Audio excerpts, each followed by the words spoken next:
Dao iteka mafy ho an'Andriamanitra tsika tompoko. Omena voninahitra Andriamanitra le naharan'izao rehetra izao, naharantsika zanak'olombelona ary mbola namelantsika ho velonaina hatramin'ity androany ity. Ho famesantsika voninahitra an'Andriamanitra dia hiteka faran'izay mafy be mihitsy isika. Ataovy tena mafy ny tehaka ao. Manarak'izany arabaina avokoa ianareo rehetra izay efa tonga somatsara ato amin'ity tranon'Andriamanitra ity. Ianareo ihany koa izay any atokantrano manaraka izao fotoam-pivavahana izao dia arabaina manokana ihany koa. Dia hoy zahay hoe izay ataon'Andriamanitra aminay eto mivantana dia ho ataon'Andriamanitra aminareo any amin'ny tokantrano misy anareo any. Amen na. Ny fotoana androany moa, ny fotoam-pivavahana androany dia fotoam-pivavahana amin'ny teny malagasy kanefa misy apahany arahana teny frantsay mba hatonga ny olona izay tsy mahazo, tsy maharaka teny malagasy araka tsara ny tenin'Andriamanitra ambara amintsika. Ka ny voninahitra ny ho an'Andriamanitra dia alorika alohantsika hanovavaka isika. Tompandriamanitra raitsy to, tompandriamanitra velona, lay magaga indrindra, lay mazavatra rehetra, mametraka ny fotoana eto eo am-pilatananao zahay, fotoana manokana ombany herinao, ombany fahasoavanao. Eto anao Jesosy, eto anao Jesosy, ka inona ndray ny mbola ahafahanao ry devoly miodiody eto. Miala amin'ny anarana Jesosy anao, miala amin'ny anarana Jesosy ohatran'ny fanaratsy. Miala arafafiko ny rano Kristy firovana ho anay rehetra mandrity fotoana ity. Halleluia, amen. Ho toizantsika ny fotoana amin'ny alalany hira izay anankitelo dia samy mandray anjara manompontompo miaraka amin'reto ekipa mpitarika federalina reto isika. Halleluia, halleluia.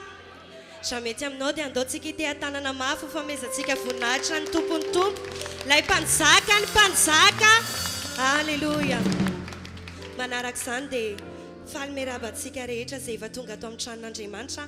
Arabaina ianao tsisy avahana ny fiadanan'i Jesosy anie dia ho amintsika rehetra. Amen. Tsy adintsika ihany koa ny miarahaba an'ireo pastera mpanompon'Andriamanitra vahiny izay tonga eto an-toerany. Arabaina tompoko tonga soa ato aminay. Alléluia. Sans oublier nos frères et sœurs qui suivent en ligne, que la paix et la grâce du Seigneur soient également sur vous. Androany alohany ideratsika an'Andriamanitra dia te hitonanao hoe raha tonga eto ianao dia aza atao fahazarana. Tsy mitsahatra manentana anao izahay, tsy mitsahatra manentana anao mihitsy hoe topoy amin'ny fonao ray manontolo Jesosy. Aoka ianao ame fanompona vokatry ny fo an'Andriamanitra androany raha tonga eto. Tadidio fa raha mbola velona ianao dia avy amin'ny Jesosy ny fofonainao. Ka raha izany dia andao hoentina hanompona an'Andriamanitra izany. Andao hoentintsika mezana voninahitra an'Andriamanitra izany. Miandry anao Andriamanitra mba hanomponao azy amin'ny fanahy sy fahamarinana. Androany raha mety aminao aza dia mitsangana amin'ny toerana misy anao dia ankalaza le mpanjaka isika. Andao tena anaiky tsika androany hoe Jesosy tokoa noho izy. Jesosy irery ihany ny mpamonjy ary izy irery ihany ny mpanjaka. Ce matin, rappelle-toi que le souffle de vie que tu as vient de Jésus. Et si tu l'adores aujourd'hui, adore de tout ton cœur. Adore avec allégresse, adore avec joie, adore parce que tu sais que Dieu mérite d'être adoré. Ndawatsika ankalaza le mpanjaka.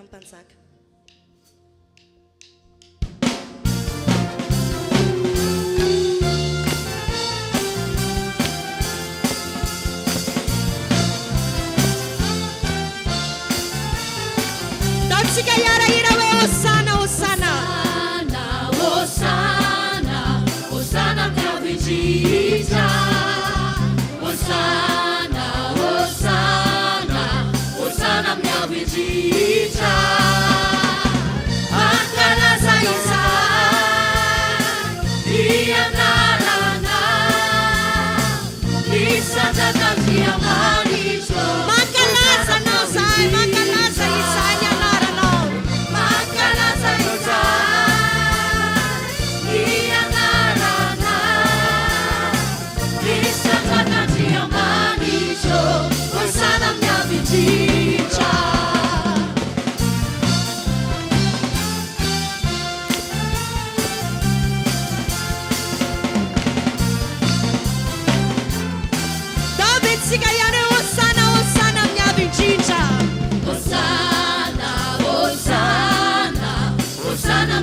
mnyavichitra Hosana, Hosana, Hosana mnyavichitra Mangalaza izay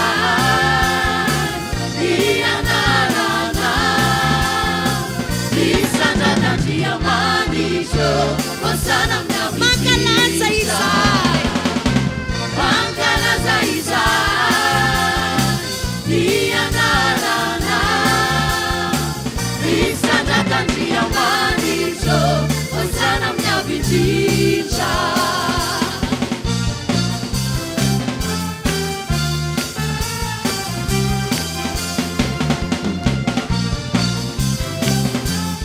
Sikanando tra fiderana ho an'ilay mpanjaka tera Tera, oh tera Teraina ny mpanjaka Tera, oh tera Teraina ny mpanjaka Ankalaza izay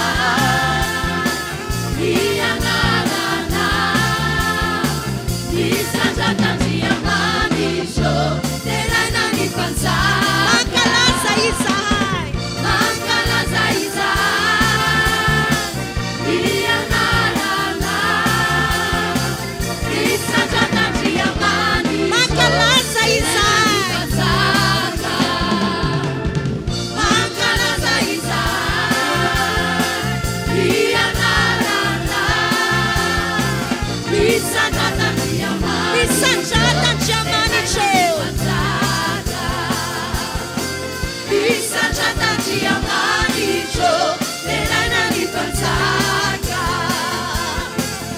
Isandratandia manisho Teraina ny mpanjaka Tantsikidera sans mpanjaka zany Acclamons fort pour le roi des rois Pour le Seigneur, pour notre sauveur Alléluia Tsy resy lahatra tokoa ve ianao hoe tsy misy mpanjaka fa tsy Jesosy Jesosy rery ihany mpanjaka Jesosy rery ihany mendriky ny fiderana dia raha mety aminao dia akipio ny masinofinao dia saintsainy hoe teo amin'ny toeram-boninahitra io Jesosy io no nanaiky nanetry tena ho aisoanao nanaiky ny toetra ho mpamonjy aisianao izay tsinitsininy saintsaina anie zany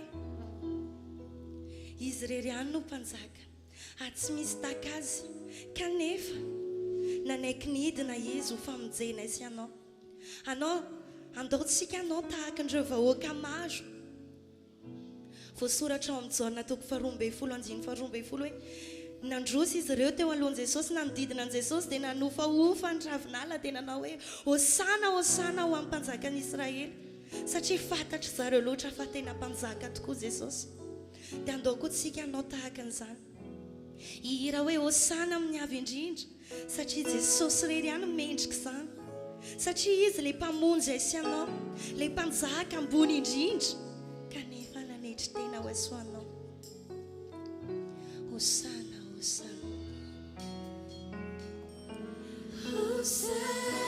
Hosana Hosana Hosana mnyavichitra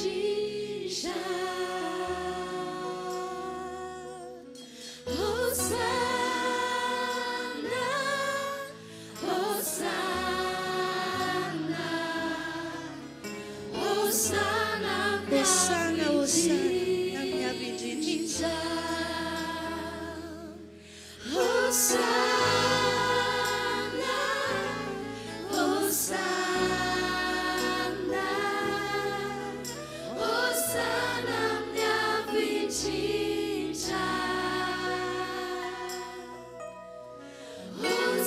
Hosana Hosana Hosana mnyavichitra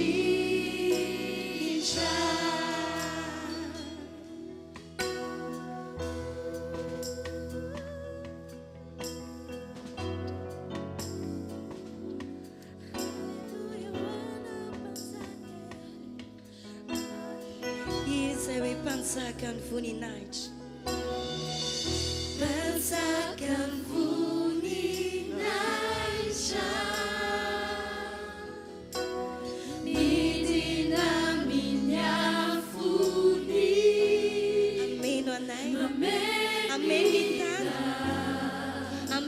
rehetra izao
Tu es le seul à être digne, digne d'être élevé, digne d'être célébré, surtout digne d'être adoré. Le royaume est à toi, la gloire est à toi, la puissance est à toi. Ianao tsy nanompanjaka, ianao tsy ianao mantsy no izy mendrika ny atao hoe hosana. Le mpamonjy anay, le nidina mpanetreteny, le nidina tamin'ny vonainy. Anao ny fanjakana, anao ny hery. Anao fanjakana, anao ny Hanao voninahitra mandrag'izay anie Jesosy. Voninahitra mandrakizay, hanao fanjakana anao, nihery anao. Voninahitra mandraky Anao, anao, anao. anao, fanjakana anao, nihery anao. Voninahitra mandrakizay, anao, fanjakana anao, nihery anao. Voninahitra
Manaraka atsika eto ny tombo Jesosy Jésus-Christ est parmi nous maintenant.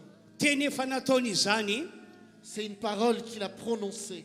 noho izany dia miantsika rehetra ao mba hanompo azy amin'ny fontsika rehetra. Je vous exhorte donc à servir Jésus-Christ de tout votre cœur. Zay rehetra manompo ny tompo amin'ny fony manontolo Car tous ceux qui servent de tout leur cœur, dia anehoany Andriamanitra ny voninahiny.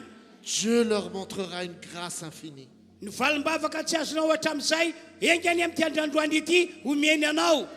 Et toutes les réponses aux prières que tu attendais, tu les recevras certainement. Amin'ny anaran'i Jesosy aneho ny voninahiny eo aminao izy. Au nom de Jésus-Christ, Dieu te montrera sa gloire aujourd'hui. Ary zany teny ambarana izany dia ho tanteraka aminareo any tokantrano ihany koa. Et cette parole que je prononce ici, elle s'accomplira aussi pour nos frères et sœurs qui nous suivent. Akipy ihany masonao. Garde les yeux fermés. Aoka narika an'Andriamanitra ianao. Sois devant ton Dieu maintenant. Eto izy amin'izao fotoana izao. Car ton Dieu est là. Eto izy amin'izao fotoana izao. Dieu est parmi nous. Misaotra raha io. Merci Père. Misaotra raha io. Merci notre Père. Misaotra raha io. Merci notre Fa Père. soavana lehibe indray Et c'est une grande grâce encore no raisinay androany. que nous accueillons favorablement. Misaotra raha io. Merci Père. Misaotra raha io. Merci notre Père. Amen. Amen. Samy makatorantsika isika tompoko. Que chacun gagne sa place. Raisitsika ho fahasoavana lehibe ho antsika tokoa ry havana ty fotoam-pivavahana androany zay atrentsika ity. Et c'est vraiment une grande grâce, ce culte que nous partageons aujourd'hui, frères et sœurs. Araka ny fanambarako teo a raha tena anompan'Andriamanitra amin'ny fonao rehetra ianao dia hita sy ny voninahiny. Et je vous l'ai annoncé tantôt, si vous allez vraiment servir Dieu de tout votre cœur, vous allez rencontrer sa grâce. Tena mino ianao fa miaraka amintsika ny tompontsika. Et croyez vraiment que Dieu est parmi nous. Tena mino ianao fa na aiza na aiza misy antsika na eto na ny tokantrano na ny amin'ny toerana lavitra any dia miaraka amintsika ny tompontsika. Et croyez vraiment que lorsque Dieu est parmi nous, Dieu agit puissamment où que nous soyons. Ary zay inonao no ataon'Andriamanitra aminao. Et Dieu accomplira ce que tu crois. Nampahery be ihany fitorana vavolombelona nataon'ny mpanompon'Andriamanitra pasteuratsika zay niditra tamin'ny eniny ora maraina. Et il y a un témoignage que notre pasteur nous a partagé ce matin qui m'a profondément touché. Olay mpanompotromba lehibe anankiray tao amin'ny tanàna misy azy. Une personne dans son village a raconté Hoy izy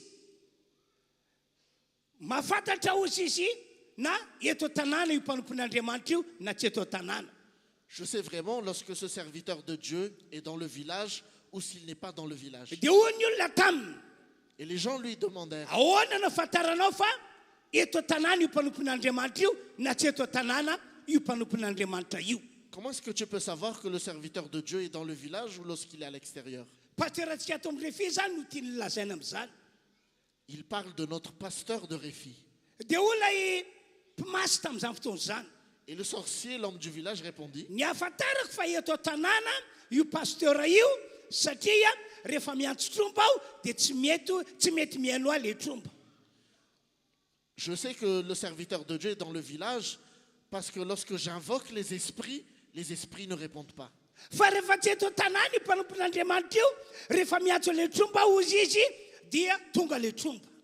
Mais lorsque ce serviteur de Dieu n'est pas dans notre village, lorsque j'appelle ces esprits, ils viennent en moi. Zany no ahafantarako hoe eto tanàna izy na tsy eto tanàna izy. Et c'est comme ça que je reconnais que ce serviteur de Dieu est au village ou s'il est à l'extérieur. Mampahery be kely mieritreritra an'izany satria eo amin'ny toerana misy atsika na eo amin'ny tanàna zay misy atsika dia miaraka amintsika io tokoa ny tompontsika. Et c'est ce qui me réconforte vraiment, c'est lorsque nous sommes dans un endroit, dans un village, lorsque Dieu est parmi nous et Dieu agit en nous. Zany no antony mahatonga antsika tsy tokony hatahotra mihitsy raha mbola miaraka amin'ny Jesosy. Et c'est pourquoi nous ne devons pas avoir peur du tout, car Jésus est avec nous.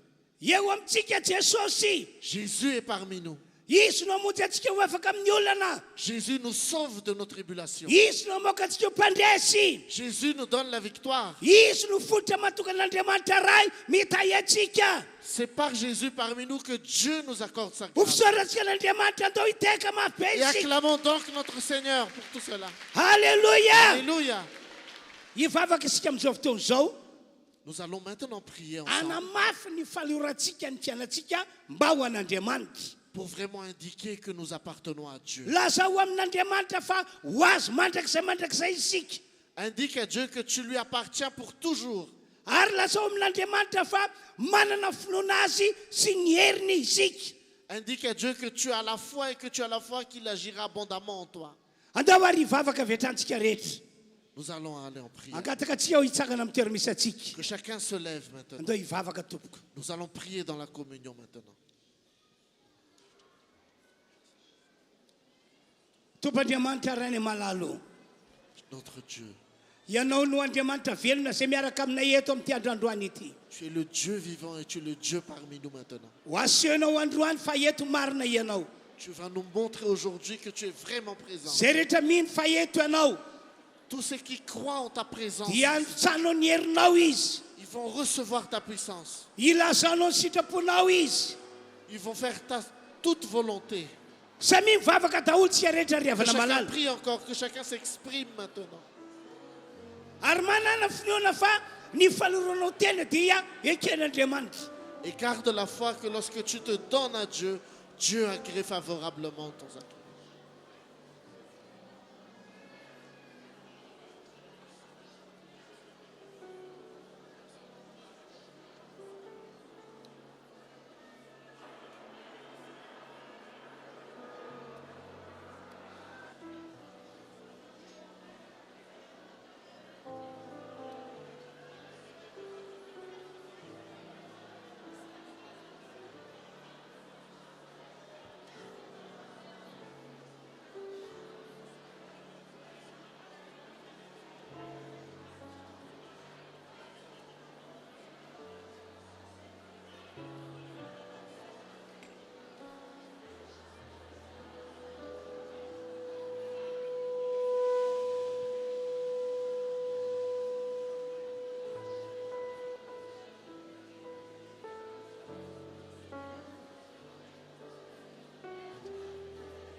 Andriamanitra raina io. Notre Père, Anao zao fiangonana izao. cette église est à toi. Terizo amin'ny fahasoavanao izahay rehetra. Garde-nous tous dans ta gloire, notre Ny Père. fanahinao no hampianatra anay. Que ton esprit nous instruise, Mba hitoetra tsara ho aminao izahay. que nous restons dans tes mains Ary mba hanao ny sitraponao ety an-tany tahaka ny any an-danitra. et que nous allons faire ta volonté sur la terre comme au Ny ciel. fanahinao no hampaheranay. Et c'est ton esprit qui nous réconforte, Ahafahanay manohatra devoly. que nous allons contrer les œuvres du Mba ho diable mpandresy devoly. et que nous allons vaincre les œuvres du Ka diable haharitra hatramin'ny farany izahay. et que nous allons résister jusqu'au bout. Misaotra ray malalo. Nous te remercions, notre Père, Amin'ny anaran'i au Jesosy. nom de Jésus-Christ. Amen. Amen. Maka toerantsika tompoko. Que chacun prenne sa place. Amin'izao fotoan'izao isika dia roso avy hatrany amin'ny fitondrana ny fanatitra. Maintenant, nous allons procéder aux offrandes et aux dîmes. Aza mba isan'ny olona tsy manao fanatitra ianao. Je vous exhorte vraiment à ne pas être comme ceux qui n'apportent pas Na d'offrande. inona tetika devoly anozokizonana ny finoanao. Ianao mino fa raha manao fanatitra ianao dia ho tahin'Andriamanitra. Quoi qu'il arrive dans ta vie, quoi que le diable fasse dans ta vie, il faut que tu gardes la foi que lorsque tu apportes une offrande, Dieu va t'aider en retour. Raiso marina ho antsika mandrakariva ny teny voalaza ao bokyny Malaki toko fahatelo. Et que chacun se souvienne ce qui est écrit dans la Bible, dans le livre de Malachie au chapitre 3. Fa raha mitotry ny ampahafolo-karena isika dia hosokafan'Andriamanitra varavaran'ny lanitra. Lorsque tu apporteras la dîme dans la maison du Seigneur, Dieu ouvrira les écluses des cieux. Tsy mba mandangy Andriamanitra riavana. Et Dieu n'est pas un homme pour mentir. Marina amin'ny teny nataony izy. Dieu justifie sa parole. Raiso amin'ny finoana ihany koa le teny nataony Jesosy fa raha manome isika dia izy no hanome antsika. Et garde aussi en foi ce que Jésus a dit. Lorsque tu donnes vraiment de tout ton cœur, Jésus te le rendra. Mihoatra lavitra no izay nomentsika nomeny Jesosy atsika. Et au-delà de ce que tu viens donner, Jésus t'accordera encore plus grand. tsisy anganongano zany teny rehetra nambarako taminareo zany. Et toutes ces paroles que je vous ai annoncées, elles sont véridiques. Fa ho amarin'Andriamanitra ho an'izay olona mino ka mankatoa. Et Dieu va les justifier, surtout pour ceux qui croient et qui font la parole de Dieu. Fanamarihana kely ity. Une petite remarque que je vous partage. Androany isika no amerina ilay valopy rakidehibe. Aujourd'hui, nous allons aussi ramener l'enveloppe spéciale. Ho tatazana manokana zany a iny valopy iny androany. Elle sera collectée dans un moment particulier après.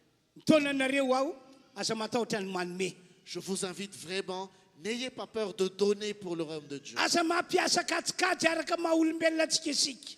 Ne faites pas des calculs et des économies comme vous le faites. Ararotiny devoly iny katsikajy iny anafoanana ny finoana ao anatinao. Car ces choses-là, le diable peut les utiliser pour te faire reculer. Fa ny finoantsika dia hoe marin'Andriamanitra matoky amin'ny teny aloky ny vavany izy. Mais notre foi, c'est que Dieu est fidèle à sa parole. Il accomplira sa parole dans notre Amin'ny vie. anarana Jesosy ahita ny herin'Andriamanitra ny isika rehetra. Au nom de Jésus, tu verras l'œuvre de Dieu dans ta vie. Andaontsika anao hira anankiray a dia angatahana ianareo rehetra izay hitondra mpahafolon-karena androso ety anoloana. À travers les louanges et adorations, nous allons venir apporter nos dîmes devant. Ho anareo izay manaraka zao fotoana izao amin'ny alalan'ny Facebook na amin'ny alalan'ny YouTube, Et vous aussi qui nous suivez sur Facebook et YouTube, afaka manao ny anjaranareo ampahafolon-karena sy fanatitra ihany koa ianareo. vous pouvez aussi donner votre contribution aux dîmes et aux offrandes. Andahorantsika anompan'Andriamanitra amin'ny hira dia mandroso ianareo izay hitondra mpahafolon-karena rehefa avy eo tatazana manokana ny fanatitra. La louange va commencer. Nous allons donc nous préparer à donner les dîmes et les offrandes. Afaka mandroso avy hatrany isika.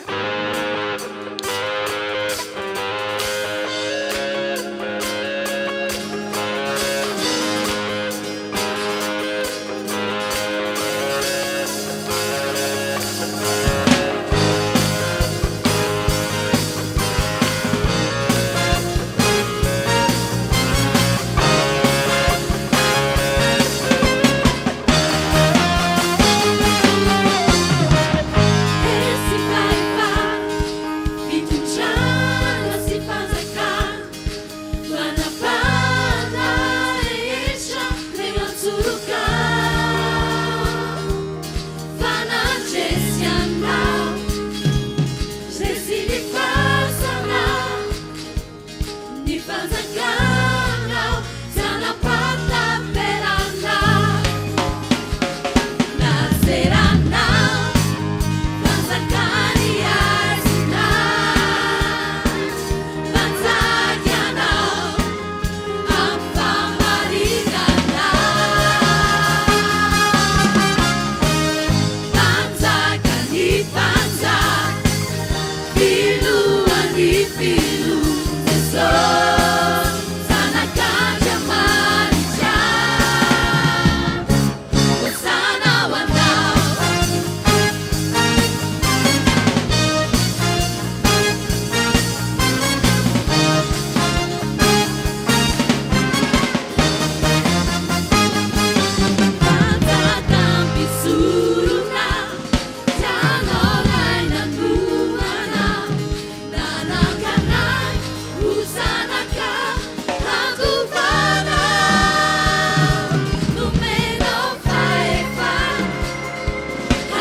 fanomezana n'ilay rakidehibe fanaontsika isam-bolana zany isika tompoko mbola nahoiry isika rehetra ao anatin'izany.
Nous allons maintenant passer au moment où nous allons prendre le repas du Seigneur. Mampatsiaro anareo rehetra toka eto ao fa ny fandraisa fanasan'ny tompo dia tsy fomba vaovao novolena taty aoriana. Je vous rappelle, frères et sœurs, que le repas du Seigneur n'est pas quelque chose qui a été créé après. Faraka volasany baiboly didiny tompo tsy maintsy tanterahany olon'Andriamanitra rehetra ny fandraisany fanasan'ny tompo. Mais la Bible nous dit que c'est un commandement de Dieu pour que nous nous rappelons ce que le Seigneur a fait. Anisan'ny lehibe indrindra rehefa mandray fanasan'ny tompo isika. Et lorsque nous prenons le repas du Seigneur, dia ho fanambarana ny fahafatesany Jesosy teo ambony hazo fijaliana. nous annonçons et nous nous souvenons de la mort de Jésus-Christ sur la croix. Mifony zava-miafina mantsy ny fahafatesany Jesosy teo ambony hazo fijaliana. Car il y a quelque chose de secret qui indique la mort de Jésus-Christ sur la croix. Tamin'ny alalan'ny fahafatesany Jesosy teo ambony hazo fijaliana no nanafahantsika tamin'ny fahotana. Par la mort de notre Seigneur Jésus-Christ sur la croix, nous avons été délivrés du péché. Efa ela be isika no nanota Car nous étions pécheurs depuis longtemps. amin'ny karazan'ireo fahotana niainantsika hatramin'izay. Et nous vivions dans le passé dans toutes sortes de péchés. Tsy haintsika ny niala tamin'izany nota izany. Et nous ne savons pas par nous-mêmes comment enlever ce péché. Ary tsy nisy hery hafa na afaka antsika tamin'ny fahotana. Il n'y a pas eu d'autres possibilités ni d'autres pouvoirs pour nous délivrer du péché. Fa rehefa nino a Jesosy Kristy maty teo ambony hazo fijaliana isika, Mais lorsque nous avons cru la mort de Jésus-Christ sur la croix, dia ny eo dia nisy herin'Andriamanitra nanafaka antsika tamin'ny fahotana. et dès lors, il y a eu la puissance de Dieu qui nous a délivrés du péché. Anisan'ny zava-miafina lehibe zany liavana. Voici une chose qui est cachée derrière la mort de Tamin'ny Jésus. alala fahafatesan'i Jesosy teo ambony hazo fijaliana ihany koa, Et par la mort de Jésus-Christ sur la croix également, dia resy tanteraka ny devoly. l'œuvre du diable a été vaincue. Tsy napozin'ny devoly fa resy tanteraka ry zareo. Même le diable lui-même ne l'a pas reconnu, mais ils étaient vraiment battus sur la croix. Ary isika izay mino a Jesosy maty teo ambony hazo fijaliana dia lasa mpandresy devoly miaraka amin'izay ihany koa. Et tous ceux qui croient en la puissance de la mort de Jésus sur la croix ont la victoire sur le diable. No zany nasain'i Jesosy natao ny fandraisa fanasan'ny tompo Et c'est pour cela que notre Seigneur nous a commandé de faire, mba tonga antsika voatahiry amin'izany fahasoavana lehibe izany. pour que nous gardions en mémoire et que nous gardions cette souveraineté en nous. Ny tompany amindra fo amintsika. Que le Seigneur nous bénisse. Ankatantsika reto mpampandray fanasan'ny tompo reto androso avetrany ety anoloana. Et je demande au diacre de monter maintenant. O ny rany Jesu, o ny rany Jesu. Samy mira amin'ny fondrehetra ary mira mafy izy. Que chacun participe à cette louange de tout son cœur.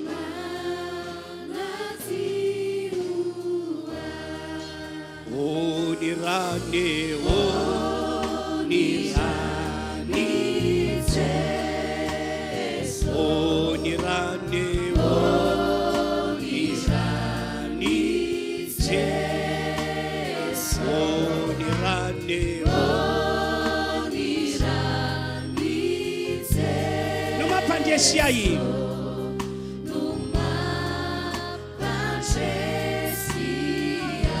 O ny rany Jesosy no manafaka ahy.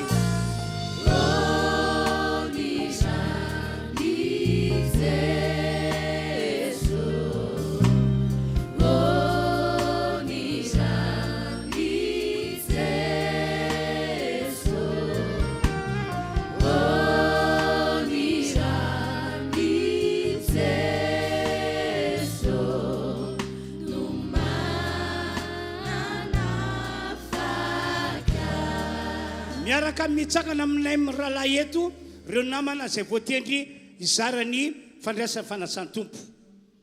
Que tous ceux qui vont distribuer se lèvent parmi nous maintenant. Izy ireo no solotenan'i Jesosy hitondra an'ilay mofo hoeny tananareo.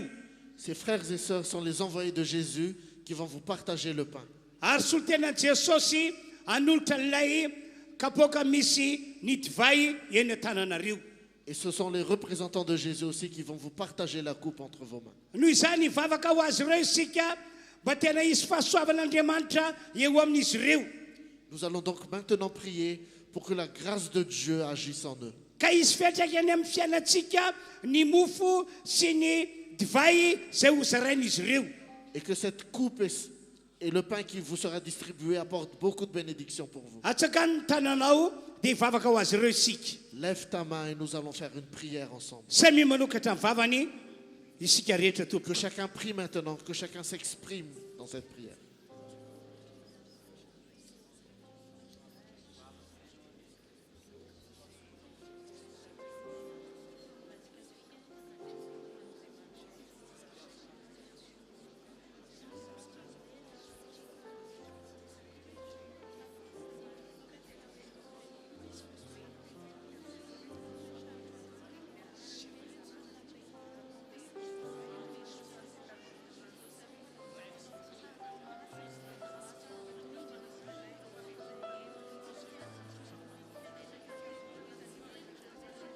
aoka hivavaka ihany koa ianao ho anao manokana. Et toi également, fais une prière pour toi. Lazao amin'Andriamanitra fa tsy emotra mihitsy anao mandritry ny androm-piainanao rehetra. Indique encore à Dieu que tu ne reculeras pas, que tu lui resteras fidèle. Fa ianao dia alopan'i Jesosy hatramin'ny farany. Car toi aussi tu vas servir Jésus-Christ jusqu'au bout. Toy izy mivavaka ho antsika rehetra toka eto. Que chacun continue sa prière au fond de son cœur.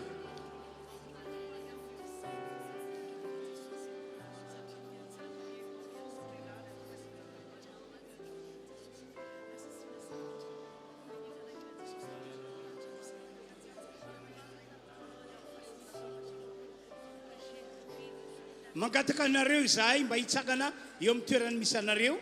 Je vous demande de vous lever maintenant. Ho atolotra ho anareo ny mofo sy ny divay amin'izao ori izao. Car le pain et la coupe vont être distribués maintenant. Tazomena tananao zany mofo sy divay zany miandry ny toromarika avy ity anoloana.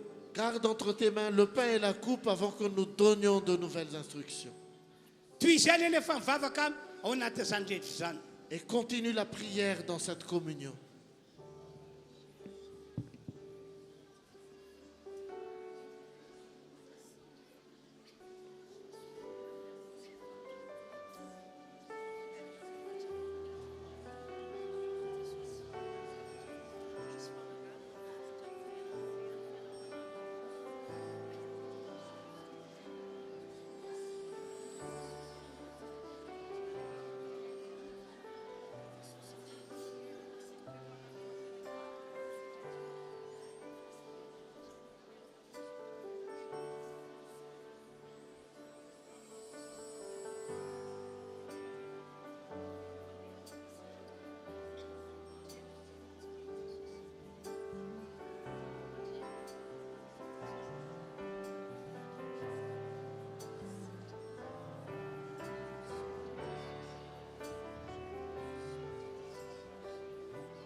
Ao anatin'izao fizarana ny mofo sy ny divay izao dia mbola hiaraka anao iry isika rehetra.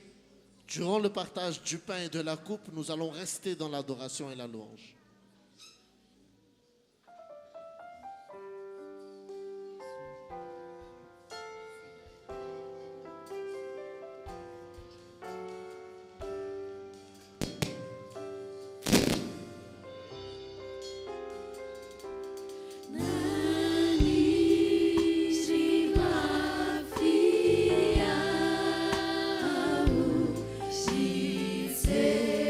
Sou tu.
masinao anaty zany iry zany a.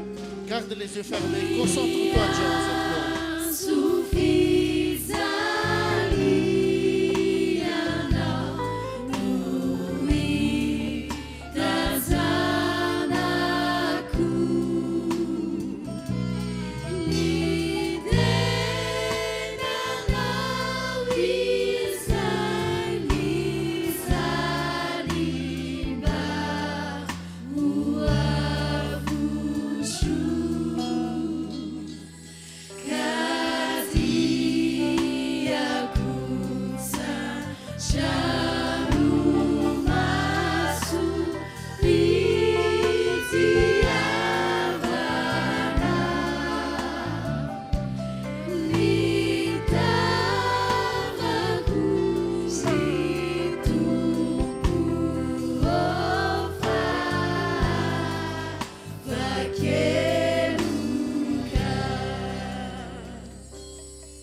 Afaka tsy rehetra amin'izao fotoana izao.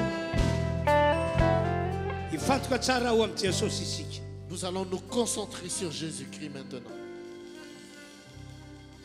Dia nandray ny mofo io Jesosy dia nisaotra ny rainy izy. Jésus prit le pain et remercia le Père. Ry Tompoandriamanitra ranay izay ny an-danitra io. Notre Père qui es aux cieux. Fitiavana lehibe no efa nitiavanao anay zanak'olombelona. Car tu nous as aimés d'un grand amour. Na dia teo aza ny fahotana sy ny fiainana ratsy ny ainanay.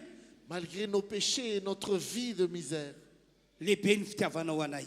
ton amour a surabondé. Ka namindra fo taminay ianao. Et tu nous as pardonné, Père. Ary nydranao ny zanako raha hitokana. Et tu as envoyé Jésus-Christ, ton Fils Ary unique. natolotra lombona teo ambony hazo fijaliana. Et tu l'as donné en sacrifice sur la Ho croix famonjena anay. pour le salut du monde. Zava-dehibe aminay zany Tompo. Et nous reconnaissons que c'est une grande chose pour nous. Anao izahay. Nous sommes à toi. Misaotra Tompo. Merci, Seigneur. Efa ela tananao ny mofo ano izany ho fanambarana ny fahafatesan'i Jesosy. Le pain est entre vos mains. Prenez-le maintenant pour annoncer le sacrifice de Jésus.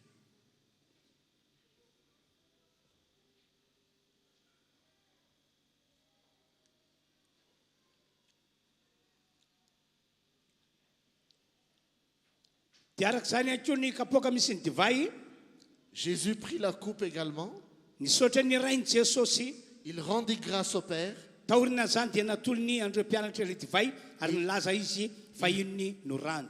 Et il partagea la coupe remplie de vin à ses disciples et dit, ceci est mon sang, Tompoandriamanitra ranay io.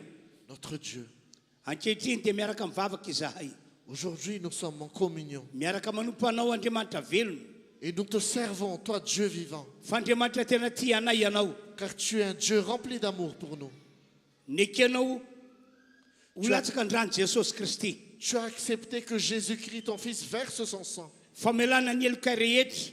pour le pardon de tous nos péchés Ho fampihavanana anay zanak'olombelona aminao Andriamanitra. et pour faire la paix avec toi, notre Dieu. Koa dia sotronay ny divay.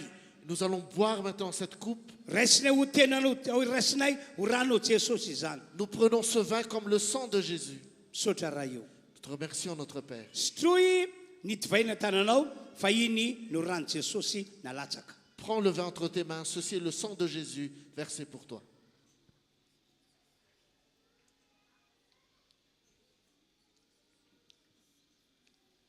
Misaotra ray malala. Nous te remercions, notre Père, Lehibe ny fahasoavanao aminay. car grande est ta grâce pour nous. Omena voninahitra anao Que la gloire te revienne amin'ny anaran'i Jesosy. au nom de Jésus-Christ. Amen. Amen. Samir makatorantsika. Que chacun garde sa place maintenant.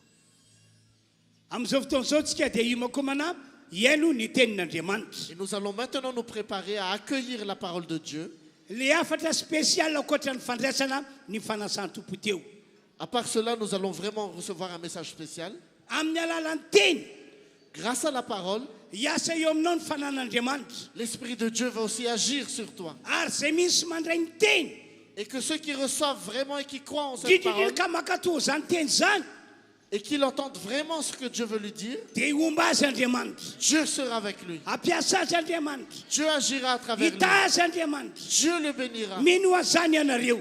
Est-ce que vous croyez en cela? Andao tsy hanao hira anankiray aloha ho fanomanatsika iaino ny tenin'Andriamanitra amin'izao ry izao. Pour nous préparer à accueillir la parole de Dieu, nous allons faire un chant ensemble.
Misaotra n'Andriamanitra isika fa manana mpanompon'Andriamanitra vahiny zay nentin'Andriamanitra miaraka amintsika eto. Et nous remercions le Seigneur car Dieu nous a donné un serviteur de passage ici pour annoncer la parole. Fa amin'ny alalan'izany mpanompon'Andriamanitra zany dia ho tsapanao fa miteny aminao Andriamanitra. Et je crois vraiment que par la parole de ce serviteur de Dieu, Dieu te parlera aussi. Tian'Andriamanitra tokavana dia zao. Ce que Dieu a en tête, c'est ceci. Rehefa mandray feon'Andriamanitra ianao, Lorsque tu entends la parole de Dieu, dia mino an'ilay teny, crois en cette parole. mandeha anaraka ilay teny, Marche selon cette parole. fa izany no mahatonga ho ankasitrahana. Car c'est cela qui te rendra agréé par Dieu. Ka ho raisika amin'izany ny mpanompon'Andriamanitra pasteur Tovermamy avy any Antsohy. Et nous accueillons donc chaleureusement le pasteur Touvermam de notre église d'Antsohy. Miaraka amin'ny mpandika teny. Il sera accompagné par le traducteur.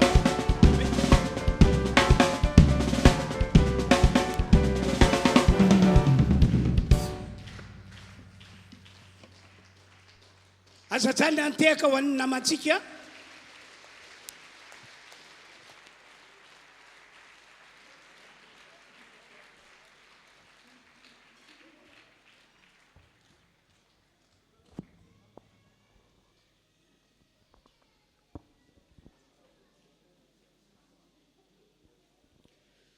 Faly miarabanao amin'ny anaran'i Jesosy aho a. Je vous salue au nom de Jésus. Toga anompo an'Andriamanitra etonao androany. Tu es venu pour servir Dieu ici. Miarabanao ireo ihany koa izay manaraka an'izao a fanompo-pivavahana zao any amin'ny toerana rehetra any. Je vous salue également, vous tous qui nous suivez en ligne, Inoko fa na ianao any amin'ny toerana any amin'ny tokantrano any, chez foi que vous qui êtes en ligne na ianao tonga eto amin'ity toerana ity, et vous qui êtes ici, dia fantatra fa hiasa aminao a ny tanan'Andriamanitra. chez foi que Dieu va intervenir dans votre vie Ho voninahitra an'Andriamanitra dia andaontsika hitehaka mafy ho an'i Jesosy Kristy rery any. pour glorifier Dieu. Nous acclamons fort le Seigneur. Faharoa dia faly miaraba ny apôtre mivady a Randriana Avravelona Adolphe fanotenako. Deuxièmement, je salue également l'apôtre Adolphe et sa femme Izay nanome anay a anjara asa fanompoana qui nous a donné de participer ahafahanay a hitondra ny afatr'Andriamanitra eto androany. pour que nous puissions partager le message de Dieu aujourd'hui. Ho tahian'Andriamanitra ane izy ireo any sy ny ankonany tompoko. Que Dieu les bénisse ainsi que leur famille. Mangataka anao a hitsangana nataontsika hivavaka ho an'ny tenin'Andriamanitra. Je te demande de te lever, nous allons prier pour la parole de Dieu. Andriamanitra rainay io, Père céleste, misaotra anao amin'ny anaran'i Jesosy aho. je te remercie au nom de Jésus. Raha mbola afaka hitondra ny afatrao eto amin'ity toeran'ity androany. Si je peux apporter ton message ici aujourd'hui, Ka na iza et quiconque mandre ny teny, entend cette parole andray ny teny amin'ny zotopony, et qui reçoit la parole de tout son cœur, dia hanamarina ny teninao ianao tu vas confirmer ta eo parole amin'ny fiainan'izy ireo.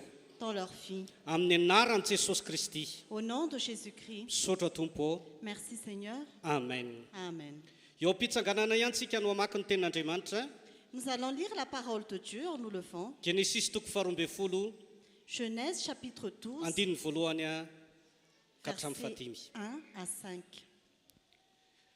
Ary io Jehova tamin'ny Abrahama, mandehana miala amin'ny taninao sy ny havanao ary ny trano rainao akany amin'ny tany izay asehoko anao. Dia hatoganao firenena lehibe aho sady hitahanao sy alehibe ny anaranao. Ary ho fitahiana tokoa ianao, ary hita izay manisy soanao aho, fanozona izay manozona anao. Ary aminao no hitahiana ny firenena rehetra ambonin'ny tany. Dia nandeha Abrahama arak'izay efa nolazain'i Jehova taminy, ary Lota koa mba niaraka taminy. Ary efa 570 taona i Abrahama raha niala tao arana izy. Ary Abrahama nitondra ny Sara vadiny sy Lota zana-dralahany mba mifananan'izy rehetra izay fanohariny sy ny olona izay efa azony tao arana. Dia niainga izy ireo akany amin'ny tany Kanana ka tonga tany amin'ny tany Kanana izy. L'Éternel dit à Abraham, quitte ton pays, ta patrie et ta famille et va dans le pays que je te montrerai. Je ferai de toi une grande nation. Je te bénirai, je rendrai ton nom grand et tu seras une source de bénédiction. Je bénirai ceux qui te béniront et je maudirai ceux qui te maudiront et toutes les familles de la terre seront bénies en toi. Abraham partit conformément à la parole de l'Éternel et Lot partit avec lui. Abraham était âgé de 75 ans lorsqu'il quitta Charan. Il prit sa femme Saraï et Lot, le fils de son frère. Il prit aussi tous les biens et les serviteurs dont ils étaient devenus propriétaires à Charan et ils partirent pour se rendre dans le pays de Canaan où ils arrivèrent. Androany isika dia andray aloha-hevitra anankiray hoe nofidinisika mba hanompo azy. Aujourd'hui, notre thème, c'est que nous avons été choisis pour le servir. Mialohan'ny hipetrahantsika ara dia andao hitehaka mafy be ho an'Andriamanitra isika. Avant cela, acclamons fort le Seigneur. Mahazo ny toerana tompoko. Vous pouvez prendre place. Mazava tsara izay nosoratan'ny Baiboly Ce que la Bible dit est clair, fa Andriamanitra dia nifidy an'i Abrahama sy ny taranany. que Dieu a choisi Abraham et sa descendance. Fantatrao ve hoe inona ny antony fidianan'Andriamanitra ny Abrahama sy ny taranany? Sais-tu la raison pour laquelle Dieu a choisi Abraham et sa descendance? Tsy ny hotahiana fotsiny akory, Ce n'est pas seulement pour être béni, fa tena ny hanompo an'Andriamanitra. mais c'est pour servir Dieu. Raha lasana bavy ray aman-dreny izay mandre anahy eto androany. Chers frères et sœurs, chers parents qui m'entendez aujourd'hui, Aoka tena ho fantatrao an'io sache aujourd'hui fa nifidy ako sy nifidy anao koa Andriamanitra. que Dieu m'a choisi et Dieu t'a choisi aussi. Tsy notahiana ny antony nifidianan'Andriamanitra anao voalohany, Il ne t'a pas choisi pour être béni d'abord, fa ny hanompo azy. mais pour le servir. Jereo ankeny tantara Regarde bien l'histoire. rehefa nandevozana nandritry ny 700 taona ny zanak'Israely. Quand les Israélites étaient en esclavage pendant 430 ans, Reo taranaka Abrahama ranofo la descendance d'Abraham, dia natsiaro azy Andriamanitra tao amin'izany tany fanandevozana izany. Dieu s'est souvenu d'eux dans leur pays où ils étaient en esclavage. Dia inona ny fanapahan-kevitr'Andriamanitra? Et quelle était la décision de Dieu? Ny hanafaka ny zanak'Israely ary ny hamonjy azy dia hitondra azy any amin'ny tany Kanana, any amin'ny tany tondra-dronono sy tantely. C'est de délivrer le peuple d'Israël, de le sauver et de le conduire dans le pays de Canaan où coule le lait et le miel. Inona ny tanjon'Andriamanitra ny amin'ny zanak'Israely ho any amin'ny tany Kanana? Quel était le but de Dieu pour que les Israélites aillent dans le pays de Canaan? Tsy ny hitahian'Andriamanitra azy fotsiny akory, Ce n'est pas seulement pour les bénir, na iainany zanak'Israely ao anatin'ny fiainan'ny fanambinana, ou bien pour les protéger pendant qu'ils soient dans ce pays, fa nifidy an'ireo olona reo Andriamanitra, nifidy an'ireo firenena reo Andriamanitra mais Dieu a choisi ce peuple mba hanompo azy any amin'io tany atao hoe tany Kanana, tany tondra-dronono sy tantely io. pour le servir dans ce pays de Canaan, dans ce pays où coule le lait et le miel. Androany ihany koa dia mamerina fanondroany Aujourd'hui aussi, je répète une deuxième fois, fa ny antony nifidianan'Andriamanitra anao dia ny hanomponao azy. que si Dieu t'a choisi, c'est pour le servir. Raha izay fanompoana izay no zahana, Si je parle du service, raha izay fanompoana izay no jerena, si nous regardons le service, dia misy endrika roa eo anatrihan'Andriamanitra. il y a deux aspects devant Dieu. misy ny atao hoe fanompona ara-panahy Il y a le service spirituel zay tanterantsika amin'izao fotoana izao. que nous accomplissons pendant ce culte. Natsoan'Andriamanitra ianao ho toga eto amin'ity toerana ity hanompo azy. Dieu t'a appelé à cet endroit pour le servir, Ekohaka eo anatyeny pour se prosterner devant lui, ankalaza azy, pour le glorifier, hitera azy. pour l'adorer. Zay le atao hoe fanompona ara-panahy. C'est ce qu'on appelle le service spirituel. Efa hainao zany, Tu le sais déjà, efa mahazatra anao zany, tu as l'habitude de le faire ary efa tanterahanao zany. et tu l'accomplis déjà. Zay no matoka amin'ny Baiboly ny laza. C'est pourquoi la Bible dit, Aza mahafoy fiara-miangona tahaka fanaon'ny sasany. viens toujours à l'église, mais pas comme les autres. Satria ao anatin'io fiara-miangona io Parce que pendant ce culte, no ahafahantsika hanompo azy hiakohaka sy hankalaza azy. nous pouvons le servir, le prosterner et le glorifier. Hanompo azy amin'ny alalan'ny fiankofana, Nous allons l'adorer en nous prosternant. hanompo azy amin'ny alalan'ny fiderana azy. Nous le servons par les louanges. Fa ilay fanompona zay ho amboarako aminao anio Mais le service dont je vais te parler aujourd'hui, dia ilay asa mihitsiny. c'est vraiment l'œuvre de Dieu. Tsy misy olona manompo Il n'y a personne qui est servi ka tsy miasa. et qui n'est pas agi. Ao anatin'ny asa no ahafahana maneho ny fanompona ihany koa. Dans l'œuvre de Dieu, tu manifestes le service également. Ary rehefa nanompo ny Egyptianina ny zanak'Israely Quand les Israélites ont servi les Égyptiens, 370 taona 430 ans, dia tena niasa ho an'ny Egyptianina izy ireo.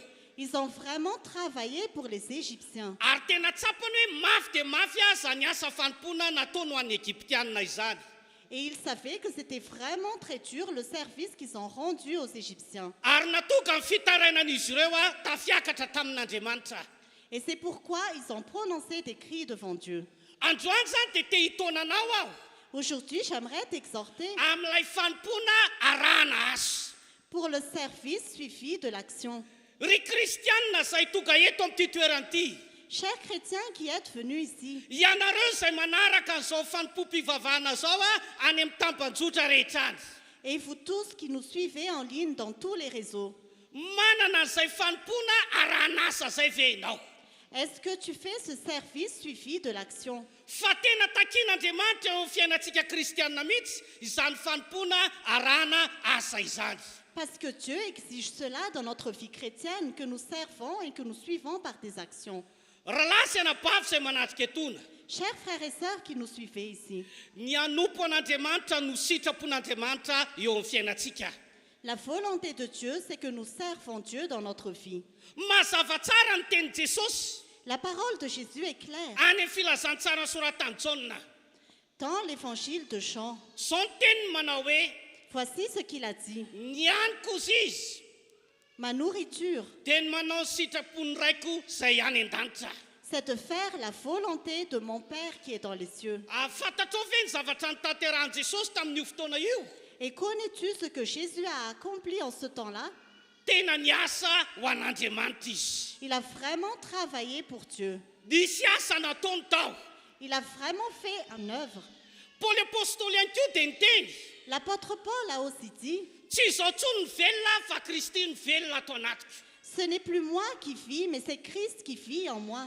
Zay fanambarany Paoly apôstôly zay Et cette parole de l'apôtre Paul dia manambara mazava tsara annonce clairement fa tsy ilay sitrapony no ataony eo amin'ny fiainany, que ce n'est pas sa volonté qu'il accomplit dans sa vie, fa ilay asa na ilay hoe ilay sitrapony zay naniraka azy dia tsy iza fa Jesosy Kristy. mais c'est l'œuvre ou la volonté de celui qui l'a envoyé, c'est-à-dire Jésus-Christ. Afaka no tonga tahaka an'izany ve ianao zay tonga eto amin'ity toerana ity manomboka androany?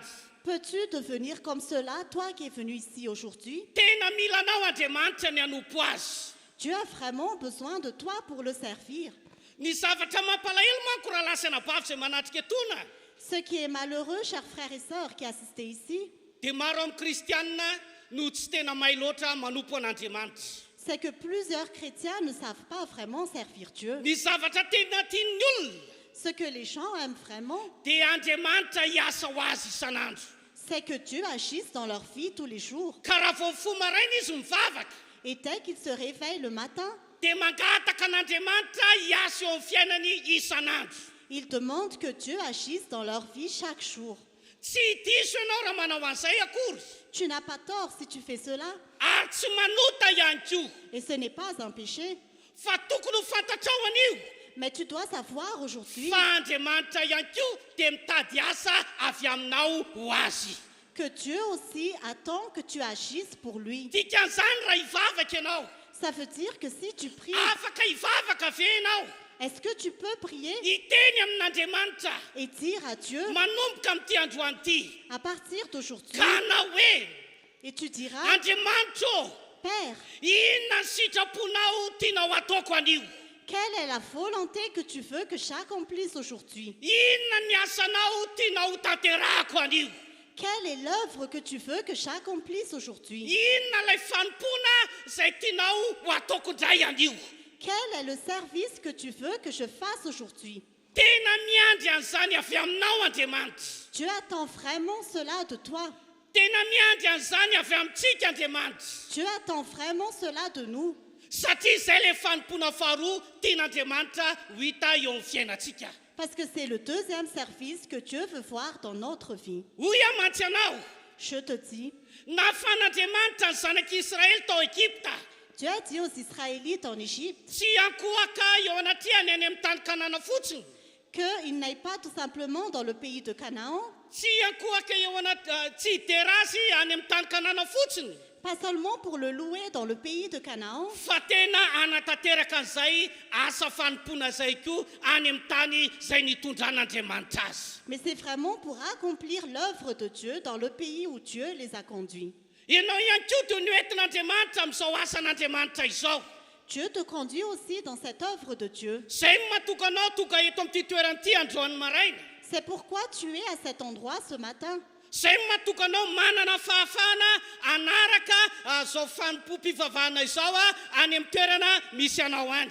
C'est pourquoi tu es disponible pour suivre ce culte dans les lieux où tu te trouves. Raha tsy avy amin'Andriamanitra zany dia tsy nanana eritreritra akory ianao anaraka an'ity fotoana ity any amin'ny tokantrano any tompoko. Si cela ne vient pas de Dieu, tu n'aurais même pas suivi ce culte en ligne. Ary raha tsy mifidy anao Andriamanitra dia tsy tonga eto amin'ity toeran'ity akory ianao androany maraina. Et si Dieu ne t'a pas choisi, tu ne serais même pas venu ici ce matin. Midika zany fa eto no nanatsoan'Andriamanitra anao. Cela signifie que c'est ici que Dieu t'a appelé. Eto no ahafahanao anompo an'Andriamanitra. C'est ici que tu peux servir Dieu. Noho izany indrindra raha lasana bavy izay manatrika etona. C'est pourquoi, chers frères et sœurs, Miandry ny asa fanompona avy aminao Andriamanitra eo amin'ity toerana izay nividianan'Andriamanitra anao ity. Dieu attend que tu le serves dans cet endroit où il t'a choisi.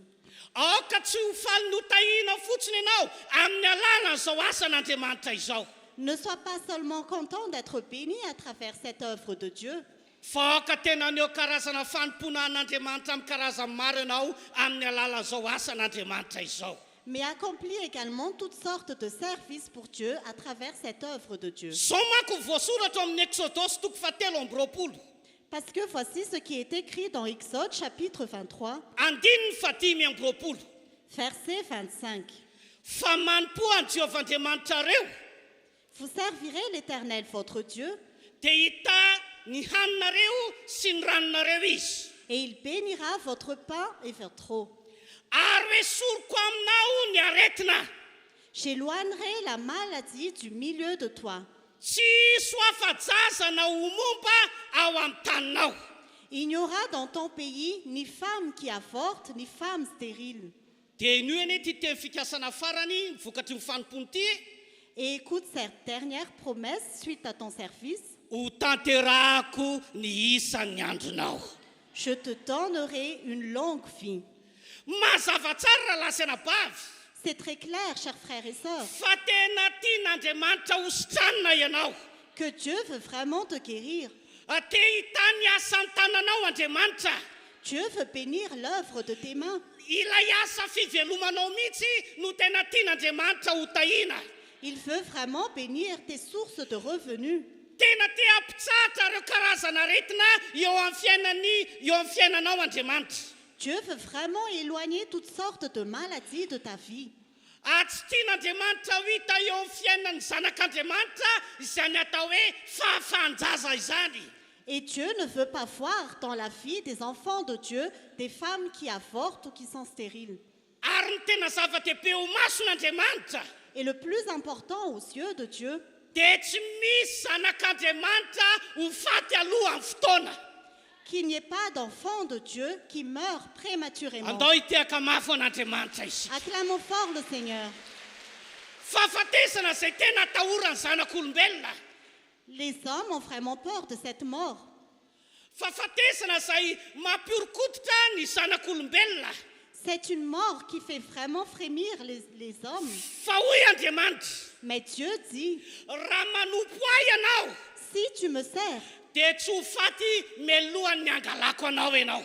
tu ne vas pas mourir avant que je ne te prenne. Zany hoe C'est-à-dire, lay fanekena nataon'Andriamanitra aminao zany la promesse que Dieu t'a donnée ny amin'ny fampifem-potoana iainanao eto ambonin'ny tany concernant la durée de ta vie sur terre, dia ho amarin'Andriamanitra ho taterahan'Andriamanitra. Dieu va le confirmer et le réaliser. Ka na inona Et quel que soit ny pakady ny fahavalo, les plans du ny diable, tedratsy Satana les paroles de Satan izay mety mieritreritra ny hamono sy ny andrikana anao, qui essaient de te tuer ou de dia hoy t'exterminer, Andriamanitra hoe ho reraka foana izy ireny. Dieu a dit que tu seras toujours Satria différent. tsy misy afaka manatanteraka an'izany eo amin'ny fiainanao. Parce que personne ne peut faire cela dans ta Noho vie. n'inona Pourquoi? noho ny fanomponao azy. Parce que tu le sers. Raha lahy sy anabavy a, Chers frères et sœurs, maro amin'ny olona no miandratra fanasitranana. beaucoup de personnes attendent des Manaraka guérisons. an'ity fotoan'ity ianao androany, Tu as ce culte-ci aujourd'hui. mety tena marary ianao. Peut-être que tu es vraiment malade. Mety efa ela amin'ny mpanompon'Andriamanitra nivavaka ho anao. Peut-être que le serviteur de Dieu a prié pour toi depuis longtemps. Mo ohatrany mbola tsy tena sitrana ihany ianao, On dirait que tu n'es pas vraiment guéri. ohatrany mbola misy aretina ihany a mitoetra eo amin'ny fiainanao. On dirait qu'il y a encore des maladies dans ta vie. Na ianao ara mametram-panontaniana, Toi-même, tu te poses des questions. rovin'Andriamanitra no andraisako ilay fanasitranana aminao. Quand est-ce que je recevrai la guérison, Seigneur? Fa Andriamanitra mamaly anao androany. Mais Dieu te répond aujourd'hui. Andriamanitra miteny aminao androany. Dieu te parle aujourd'hui. Raha tena manana fanapahan-kevitra ny hanompo ahy ianao, Si tu décides vraiment de me dia servir, ho atsatro tanteraka hoe soroko aminao a io aretina izay mampiasa sainanao io. j'éloignerai cette maladie de toi. Maro amintsika ihany koa no miasa saina ankehitriny Beaucoup de personnes parmi nous nous posons Niam- plein de questions ny amin'ny fivelomana. concernant notre vie. Ohatrany tsy tena mandeha ara-dalàna ny asa fivelomanao. On dirait que ton source de revenus n'est pas stable. Ohatrany tsy tena ao anatin'ilay eritreretanao azy lay asa fivelomanao. Ton travail n'est pas vraiment comme tu le pensais. Mety efa nananateraka vavaka ianao. Peut-être que tu as déjà prié. Mety efa nanao fifatikanina mihitsy ianao. Peut-être que tu as déjà jeûné. Mety efa nanao alim-bavaka nandritry ny alina ianao a mba hitondram-bavaka ny amin'izany asa fivelomanao zany andeha tsara. Peut-être que tu as veillé toute la nuit pour prier concernant tes sources de revenus. Jerenao nefa n'izy ankehitriny ohatrany tsy miova. Et pourtant, tu regardes aujourd'hui, rien ne change. Tsy hoe tsy niainao anao akory Andriamanitra. Ce n'est pas que Dieu ne t'écoute pas. Andriamanitra tena miaino anao izy. Dieu t'écoute vraiment. Ary afaka ny hamaly vavaka anao. Et il peut t'exaucer. Fa ny valim-bavaka anao androany Mais l'exaucement de ta prière dia aujourd'hui, tokana ihany. il n'y a qu'une seule Mila chose. mihetsika ianao manatateraka asa fanompoana ho an'Andriamanitra. Tu dois agir et servir Dieu. Miandry anao Andriamanitra Dieu t'attend hanompo azy. pour le servir, Aneo asa fanompoana an'Andriamanitra mihitsy. pour servir Dieu. Fa hoy Andriamanitra, Mais Dieu dit, raha zay no ataonao si tu fais cela, dia hositraniko amin'ny aretiny ianao. je t'éloignerai les Tsy maladies misy ho de toi. afa-jaza intsony. Il n'y aura plus de femmes qui avortent. Alléluia. Alléluia. Atena any amin'ny tokantrano ianao amin'izao fotoana izao. Et dans ta famille aujourd'hui, Mety eto amin'ity toeranyity peut-être que tu es ici. mamotsitra teny ianao anio.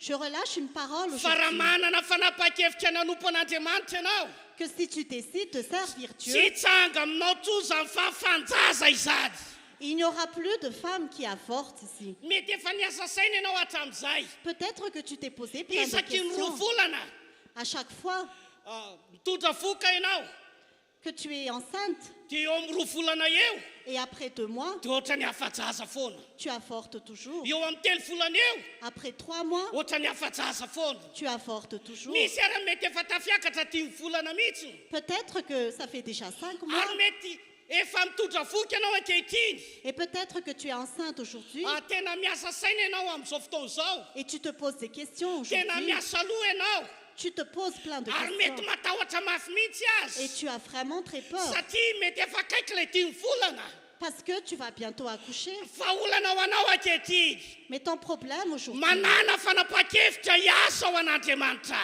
prends la décision de servir Dieu. manana fanapa-kevitra ny anompo an'Andriamanitra Prends la décision de vrai pour Dieu. fa Andriamanitra namarina ny teniny eo amin'ny fiainanao Parce que Dieu va confirmer sa tsy hitsanga parole. aminao tsony zany fahafanjaza izany Cela ne va plus se passer dans ta vie. tenin'Andriamanitra zany C'est la parole de Dieu. izy no namarina an'izany eo amin'ny fiainanao C'est lui qui va le confirmer dans ta vie. rahalahy sy anabavy zay manatrika etona Chers frères et sœurs qui assistez, tena misy fitahiana lehibe eo amin'ny fanomponao an'Andriamanitra il y a vraiment une grande bénédiction quand tu sers Dieu. misy valopiti lehibe avy amin'Andriamanitra ho an'ny olona izay tena vonina ny hanompo azy Il y a une grande récompense qui vient de Dieu pour les personnes qui le servent. mitaonanao an'io tena hanompo an'Andriamanitra ianao Je t'exhorte aujourd'hui à servir Dieu.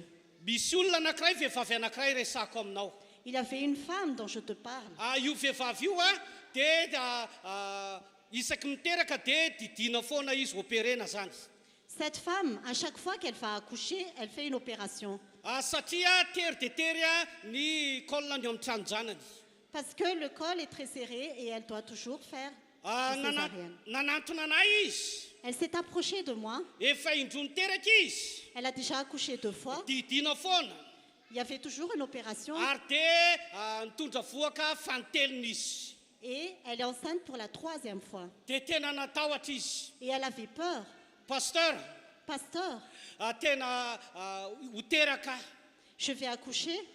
tsy tea ho didina intsony aho eo amin'ity fiterahako ity Je ne veux plus faire de césarienne pendant que j'accouche. tena ny andrandra izy hoe pasteur hivavaka ho azy Elle s'attendait vraiment à ce que, pasteur, tu pries pour moi. nivavaka ho azy marina ahako Et j'ai prié pour elle. nitsodrano azy ahako Je l'ai bénie mba tsy ho didina intsony izy amin'io zaza fanotelon'io pour qu'elle ne fasse plus de césarienne pour sa 3e enfant. fa ny toromarika nataoko azy dia zao Mais voici la recommandation que je lui ai donnée. raha manana fanapa-kevitra ianao amin'izao fitondranao voaka izao Si tu décides maintenant que tu es enceinte hiasa ao an'Andriamanitra de servir Dieu, anao asa fanompona ao amin'ny ministera an'Andriamanitra de servir dans le ministère de Dieu, tsy ompino ho toka hivavaka hiakoaka sy hiteran'Andriamanitra fotsiny que tu ne sois pas un simple chrétien qui vient juste pour louer Dieu, fa tena pino anana andraikitra ao amin'ny toerana izay nividianan'Andriamanitra anao mais que tu sois un croyant qui ait vraiment une responsabilité dans le lieu où Dieu t'a choisi, dia ho amarin'Andriamanitra aminao fa tsy ho didina ianao amin'ity fanotelon'ity et Dieu va confirmer cette parole que tu ne feras pas de césarienne pour ce 3e enfant. tsy possible manko raha lasa nabavy Cela n'est pas possible, chers frères et raha sœurs. hoe efa nididina ianao tamin'ny voalohany Si tu as déjà été opéré la première fois, tamin'ny ianao niteraka zany quand tu as accouché, nididina fanindroany que tu as été opéré une 2e fois, tsy misy rasazy iriska mihitsy hoe aloha ianao tsy ho didina amin'ity fanotelon'ity aucune sage-femme ne va risquer de ne pas t'opérer pour le 3e enfant. fa zao ny resako aminao Mais voici ce que je te dis.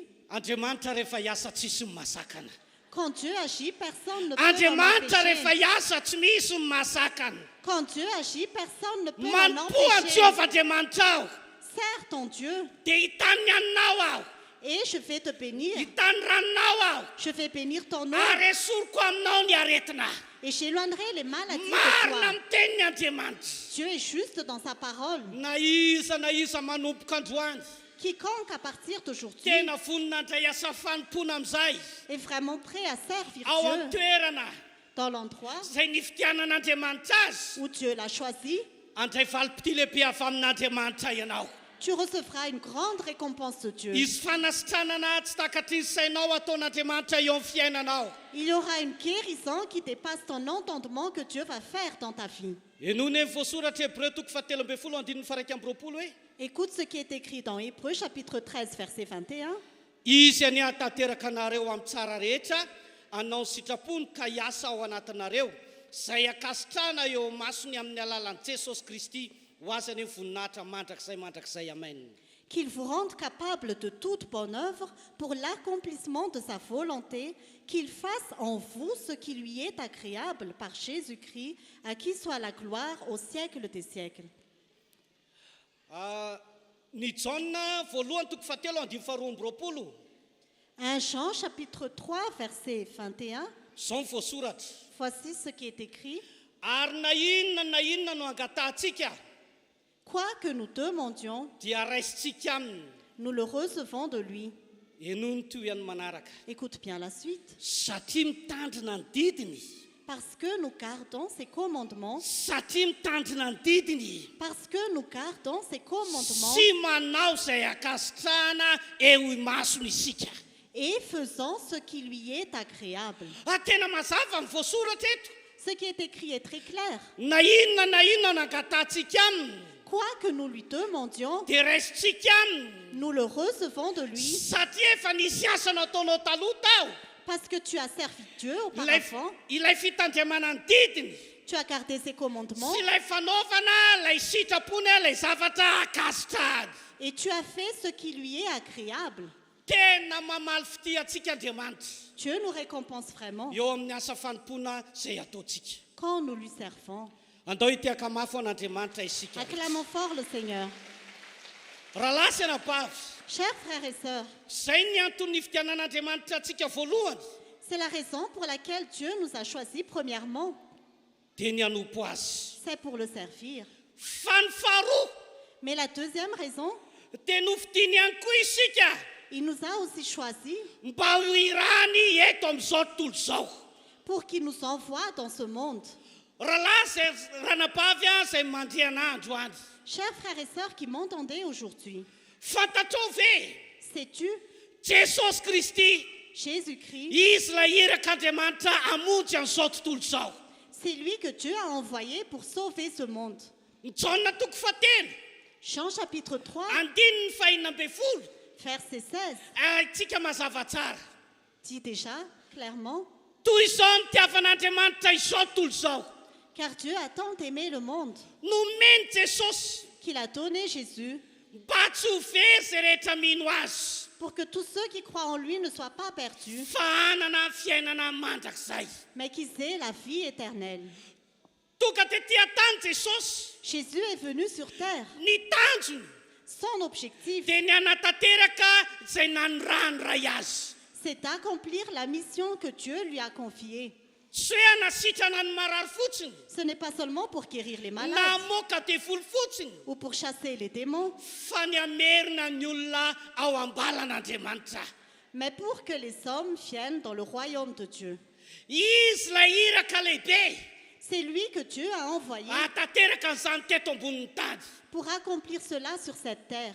Ary aoko ho fantatrao Et sache bien fa nifidy anao tamin'ny alalan'i Jesosy Kristy koa Andriamanitra ray que Dieu le Père t'a aussi choisi à travers Jésus mba hanatanteraka zany iraka lehibe zany eto ambonin'ny tany.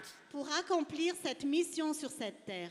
Tsy ny ankoatra eo anatren'Andriamanitra fotsiny ny antony fidianan'Andriamanitra atsika. Ce n'est pas que Dieu t'a choisi seulement pour être là. Tsy ny ankalazan'Andriamanitra fotsiny ny antony ny fidianan'Andriamanitra atsika. Ce n'est pas seulement pour le célébrer que Dieu t'a choisi, Fa ny amita zay iraka lehibe izay eto amin'ity zao tontolo zao ty.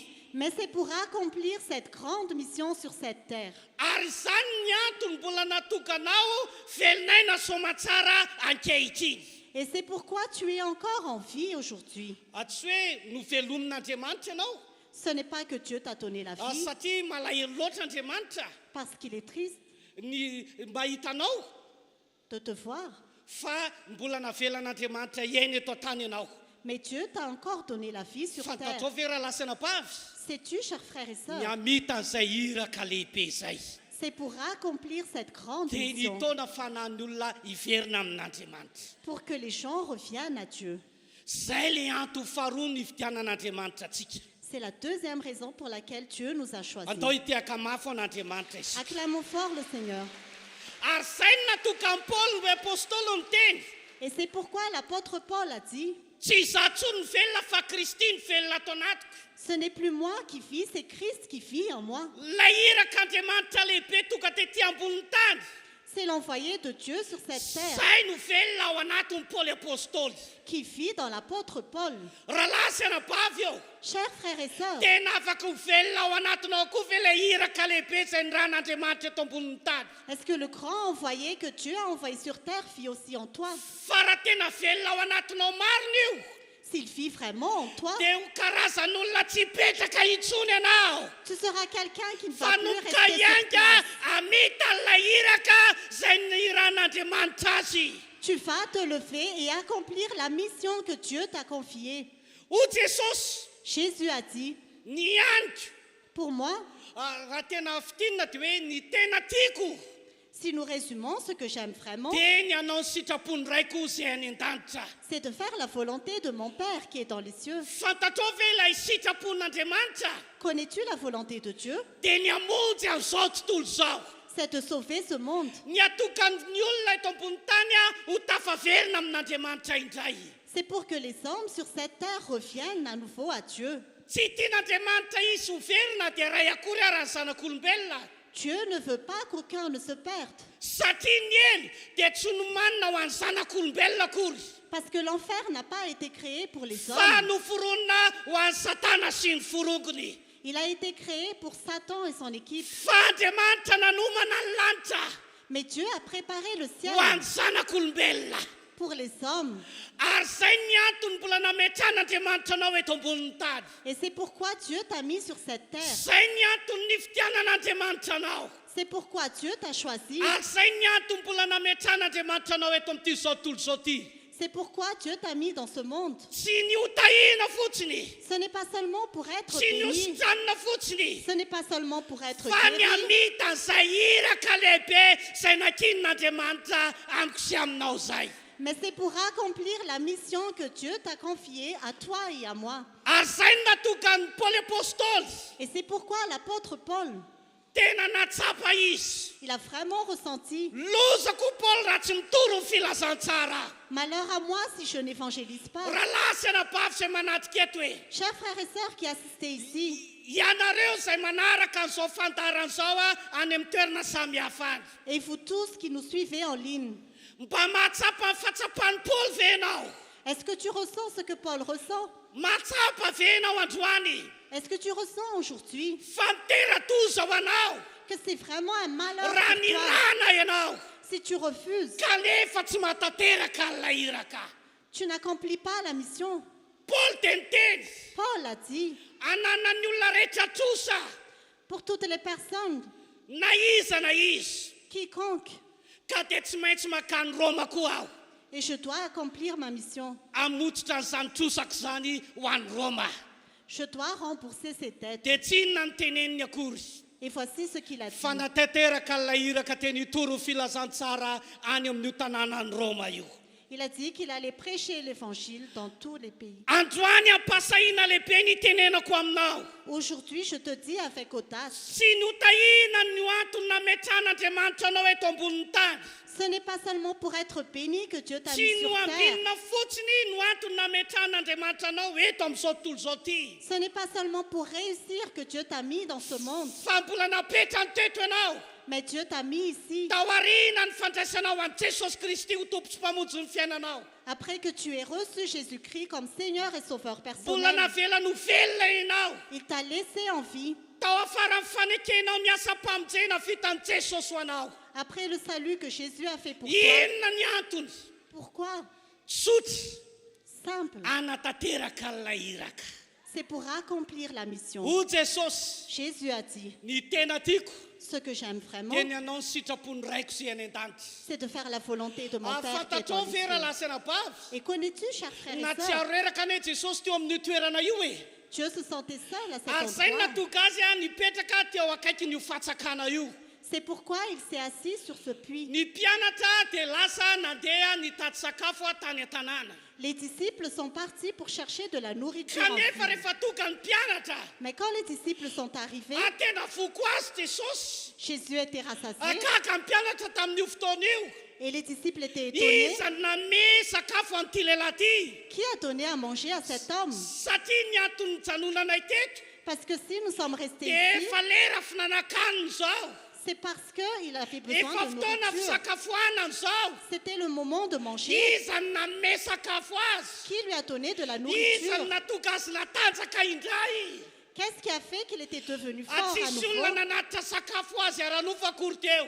Personne ne l'a ramené un repas, Fa nisy sakafo lehibe zay navoky azy tao. mais il avait une grande nourriture qui l'a Dia rassasié. fisin'ilay vehivavy Samaritana nanolo tena ho an'i Jesosy Kristy. C'est qu'il y avait cette femme samaritaine qui a donné sa vie à Jésus-Christ. Fisin'ireo vahoaka betsaka tao Samaria resy lahatra ny amin'ny Jesosy Kristy. Il y avait le peuple de Samarie qui était convaincu concernant Jésus-Christ. Afaka ho azy ny arerady. Il n'était plus fatigué. Afaka ho azy ny anoanady. Il n'avait plus faim. Rehefa nisy fanahin'olona niverina tamin'Andriamanitra tamin'ny alalany tao. Quand il y avait des âmes qui sont revenues à Dieu grâce à lui. Rahalahy sy anabavy eo, Chers frères et sœurs, fantatrao ve est-ce que tu sais fa rehefa misy fanahin'olona anankiray miverina amin'Andriamanitra amin'ny alalanao que quand il y a une âme qui revient à Dieu à travers toi, dia tena faly ny lanitra. le ciel est dans la joie. Fa zao ihany koa Mais aussi, ianao ihany koa dia afaka ho ampifalian'Andriamanitra.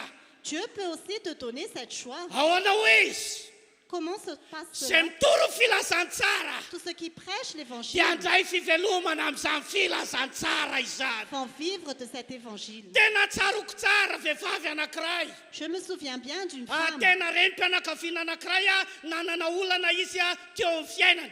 C'est une famille qui avait un problème. Efa nambarako anao teto amin'ity toerana ity zady. Je t'en ai déjà parlé à cet endroit. Fa ho teraka ny zanany any Seychelles. Elle allait accoucher. Tsy maintsy ho titina.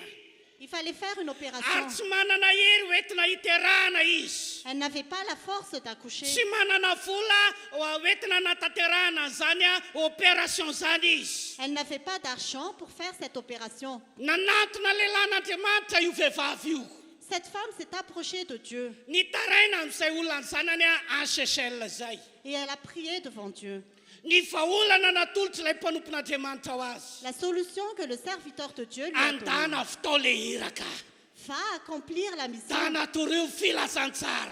va prêcher la bonne Manana nouvelle. olana ianao ankehitriny. Tu as un problème aujourd'hui, Fantana fa ny olona ihany koa. mais va résoudre le problème des Andana autres. sitrano marary. Va guérir les malades. Manana olana ianao ankehitriny. Tu as un problème aujourd'hui, Dana toreo filazantsara.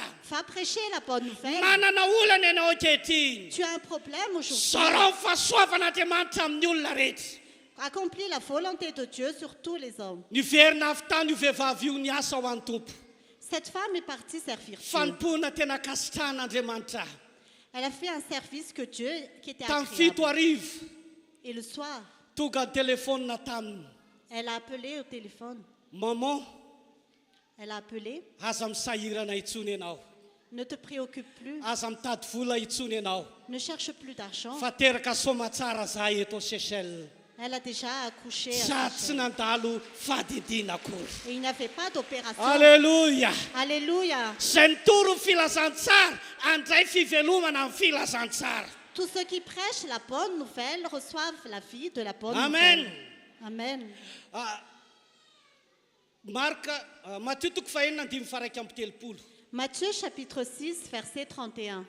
Dia aza manay ianareo ka manao hoe inona no haninay na inona no sotronay na inona no tafianay. Ne vous inquiétez donc pas et ne dites pas que mangerons-nous, que boirons, avec quoi nous habillerons-nous. Fa izany rehetra zany dia katsanjo jentilisa fantatra. En effet, tout cela, ce sont les membres des autres peuples qui le recherchent. fa fantatry ny rainareo izay any an-danitra fa tokony ho anareo izany rehetra zany. Or, votre Père céleste sait que vous en avez besoin. Fa ho Jesosy Jésus a dit, ny vahaolana ao amin'izany anio. la solution Ny vahaolana eo amin'ny fiainanao androany. pour ta vie Andiny ny aujourd'hui, fahatelo amby telopolo. au verset 33, Ka tsao aloha ny fanjakany sy ny fahamarinany. recherchez d'abord le royaume et la justice Dia de anampy Dieu, ho anareo izany rehetra izany. et tout cela vous sera donné en plus. Mbola tsy tara ianao raha lasana bavy. Tu n'es pas encore en retard, cher frère Mbola et misy sœur. vahaolana ao amin'ny fiainanao. Il y a encore une solution pour Ajereo ta kely vie. ny eo akaikinao androany. Regarde ton voisin. Mbola misy fanantenana ny aminao e. Il y a encore une espérance Mbola pour tsy toi. tara ianao androany. Tu n'es pas en retard Aka aujourd'hui. manaiky ho iraka Jesosy Kristy ianao. Accepte d'accomplir Aka la fonina mission. natateraka an'ilay iraka ianao. Accomplis la mission. Alleluia. Alléluia. Dia anampy anareo izany rehetra zany. Ho tonga eo aminareo zany. Et tout cela vous sera donné en plus. Betsaka ny zavatra andrasanao amin'Andriamanitra. Tu attends beaucoup de choses de Dieu, Fa zao hoe mais voici, misy zavatra andrasan'Andriamanitra aminao ao. Dieu attend quelque chose de toi. Valim-bavaka efa miantona eo ambony eo. L'exaucement de ta prière est déjà en haut de Fa mba toi. ahafahanao mandray azy, Mais pour que tu puisses le recevoir, mitsangana, tu dois te lever. miazava. Tu dois te Da ho lever. anatanteraka ilay iraka isika rehetra. Accomplissant la Tena mission merina ny olona ao amin'ny valan'i Kristy. de remettre les gens dans le royaume de Dieu. Za mitsangana eto anaty anao, Moi qui suis devant toi, nanomboka tamin'ny volana janoary depuis le mois de janvier ka hatramin'izao voalohan'ny volana mai zao, jusqu'à ce mois de mai, dia natsangana fiangonana anankifito atao amin'ny toerana misy aho. j'ai créé cette église là où je suis. Tao anatin'ny taona maro dia fito teo ny fiangonana nisy aho. J'ai créé cette église. Fa nanomboka tamin'ny volana janoary ka ankehitriny À partir du mois de janvier jusqu'à dia aujourd'hui, tsapako fanamangy Andriamanitra. j'ai senti que Dieu m'a Ary visité fotoanan'Andriamanitra tsy petrapetrahana intsony zao. et c'est le temps de Dieu Ary maintenant. nanomboka nietsika izahay.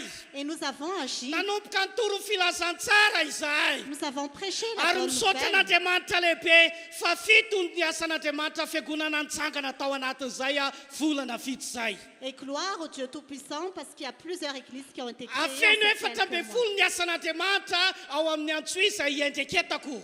Il y a maintenant 14 œuvres de Dieu à Ny Antioche. efatra amin'izy ireo dia ao atapo-tanàna avokoa. 4 parmi eux sont dans le centre de la ville. Ary efa misy fotoam-bavaka alady. Et il y a des cultes. Misaotra an'Andriamanitra lehibe aho Je remercie le Dieu fa Tout-Puissant ny tompony olombonjena parce que ceux qui sont sauvés, ont fanontaniana augmenté. mipetraka tao anatin'ny saiko. C'est ce qui est chez posé. Raha ohatra ka tsy nanaiko irany atao anatin'izay 10 volana na 7 zay Si je n'ai pas accepté la mission pendant ces 5 dia mois, reo fanan'olona reo ho faty ao anatin'ny fahotany any. l'âme de ces personnes serait perdue dans leur péché. Dia ny rano reo ho adin'Andriamanitra eo tampony lohako ihany. Et Dieu m'a envoyé. Raha lasy anabavy Chers frères et sœurs, andro farany zao nous sommes dans les tsy derniers fotoana jours. tokony hipetrapetrahanao intsony. Nous ne devons plus rester sur Fotoana place. mila hitsangananao amin'izay. Tu dois te lever Hitorino ny maintenant. filazantsara. Tu dois prêcher la bonne Amitanao ilay nouvelle. iraka.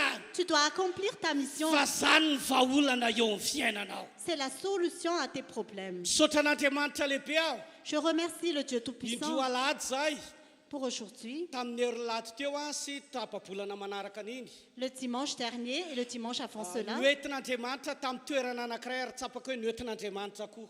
Dieu m'a conduit à un endroit, Distrika ray eto Madagasikara. dans un district à Madagascar. Zay ny asa vavalo zay nanoran'Andriamanitra hitsangana indray. C'est l'œuvre de Dieu que Dieu m'a envoyé à créer. Indro ny fotoam-bavaka tamin'ny lady teo ny faharoa. Il y avait 2 cultes. Isaotra an'Andriamanitra fa nisy olona 12 nanatrika an'izany fotoam-bavaka faharoa zany tamin'ny lady teo. Je remercie Dieu parce qu'il y avait 32 personnes qui ont assisté à ce culte Ny dimanche zavatra dernier. nafinaritra ady ity. Et ce qui me rend vraiment joyeuse, c'est Anisy ceci. lehilahy anankiray zay efa nivavaka tamin'ny fiangonana zandriny ohatra antsika ihany koa. Il y avait un homme qui a déjà prié dans une église locale comme nous.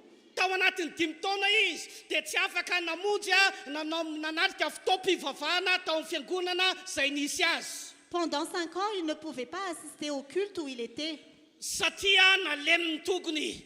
parce qu'il était paralysé du pied. Ary dia natory teo ambony fandriana foana izy io. et il dormait toujours sur le lit.